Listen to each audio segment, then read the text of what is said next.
치매에 놓인 돈 1억은 어느 날 통장서 샌다. 무슨 얘기일까요? 치매가 걸리면 여러분도 알다시피 판단을 하지 못합니다. 그래서 옆에서 누군가 속닥속닥 하면 통장에서 돈을 찾아서 자꾸 준다는 거예요. 통장에서. 그게 누구든지. 치매가 심하면요 자식도 못 알아보잖아요. 그러니까 당장 옆에 있는 사람이 굉장히 중요한 사람이에요. 그 사람에게 자기 통장을 자꾸 털어서 주는 거예요. 털어서 주는 거. 그런 일이 비일비재하다고 합니다. 그런데 여러분, 치매 노인이 가지고 있는 자산이 여러분 얼마인지 아세요? 와, 충격적인 숫자예요.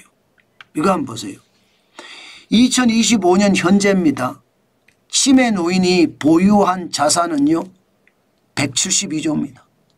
와, 장난 아니죠. GDP 대비, GDP는 한 나라 국민이 생산하는 총액을 GDP라고 해요. 여기에 6.9%입니다. 장난 아닙니다. 2023년에는요 154조였던 것이 그때는 6.4%의 GDP 비율이었거든요. 이게 6.9%까지 늘었어요.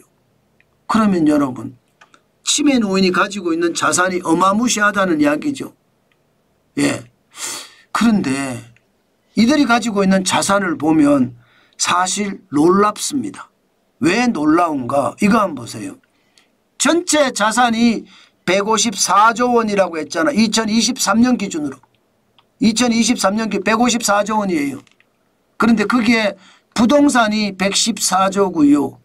금융자산도 여러분 33조 원이나 돼요. 적지 않죠. 그러니까 치매 노인을 잘 구슬러서 돈을 빼내는 일이 그만큼 쉽지 않은 이야기인가요? 맞습니다. 심지어 여러분, 심지어 남들이 예를 들어 지금 양로원의 요양보호사 이런 사람들이 돈을 빼내는 경우, 그런 경우도 있고요. 친척이 돈을 빼내는 경우도 있습니다. 심지어 여러분, 자식이 돈을 빼내는 경우도 있어요. 자식이. 그렇기 때문에 이거 굉장히 심각하게 보는 거예요. 게다가 어느 날 갑자기 부동산이 내 앞으로 돼 있었는데 어느 날 자식 이름으로 넘어가고 어느 날 남의 이름으로 넘어가고 이런 게 너무 많다는 이야기예요. 야, 이게 진짜 심각하죠. 문제는요, 치매 인구는 더 늘어납니다. 지금 치매 환자 수를 보면요 2025년 올해입니다. 97만 759명이에요. 와, 굉장히 많죠. 저도 치매 환자가 이렇게 많은 줄 몰랐습니다. 내년에 가면 100만 명이 넘습니다. 101만 4,865명. 2030년에 가면 178만 7천 명. 2040년에 가면 285만 1,000명이에요. 2050년에는 396만 7천 명입니다. 계속 기하급수적으로 늘어나죠. 25년 후에는요, 지금보다 적어도 4배가 늘어난다는 이야기인가요? 308.4%, 6%니까요. 299만 2,641명이 되니까요.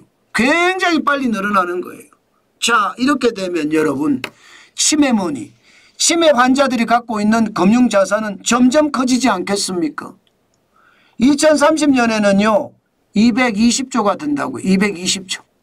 2035년에는 278조. 2040년에는 351조.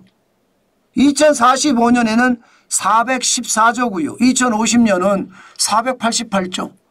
GDP의 15.6%가 치매 노인들이 보유한 자산이라는 뜻이에요. 자, 이렇게 보면 여러분, 우리가 느껴지는 거 있지 않으세요? 경제가 진짜 어려워지겠다 이 생각 들지 않으세요? 일반적으로 여러분, 건설업이 시장에서 차지하는 GDP 대비 비율이 15%입니다. 15%. 그리고 자영업자, 소상공인, 여기가 전체 GDP 대비 차지하는 비중이 한 17%에서 20% 사이입니다. 자, 그러면 치매 환자가 2050년에 15.6%가 된다는 것은 여러분 우리 경제가 그만큼 가라앉는다는 뜻이 가라앉는다. 계속 가라앉는다는 뜻입니다. 저는 그래서 경제가 참 앞으로도 좋아지지 않을 거다. 그 말씀 여러분들에게 드립니다. 상황이 굉장히 나쁘죠. 우리가 예상했던 것보다가 훨씬 상황이 나쁩니다. 때문에 여러분 치매 환자가 되기 전에 모든 것을 정리해 가는 것 굉장히 필요할 것 같아요. 예, 어느 날 갑자기 치매가 걸리는 것은 아니잖아요. 치매는 진행성 병이잖아요. 진행성 병이잖아요. 치매가 걸리면 그때부터 점점 더 나빠지는 게 치매거든요. 그렇기 때문에 진행형의 병증을 가지고 있는 거라 치매가 걸릴 때 확실하게 정리를 해가는 것 저는 필요하다. 그렇게 생각합니다. 그렇다고 자식한테 다 주지 마세요. 절대로 다 주면 안 돼요. 저는 그래서 여러분 치매도요 정부가 연금 형태로 받아주는 것도 생기지 않을까 싶어요. 치매 노인에게 계속 정부가 주는 거예요. 연금을 넣어놓으면. 그게 필요하지 않겠습니까? 물론 그게 있긴 있겠죠. 그게 있긴 있겠지만 지금처럼 말입니다. 제도화돼서 제대로 만들어져야 되겠다. 워낙 시장이 커지니까. 이게 자산을 그냥 가지고 그냥 지금 있으면 경제가 그만큼 어려워지니 이것도 반드시 말입니다. 이게 공적인 기관에서 저는 치매보험 같은 게 참 좋을 것 같아요.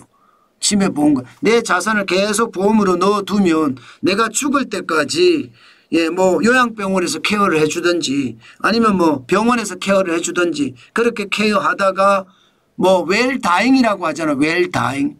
아주 잘 죽는 잘 죽음을 맞이하는 그런 사태로 좀 만들어줬으면 좋겠습니다. 아직까지 그 정도는 아니지만 이제 앞으로 그렇게 만들어지지 않을까 오늘 그런 생각은 해봅니다. 여러분들도 항상요 나이가 젊든 나이가 많든 병에 대한 것은 생각을 할 수밖에 없거든요.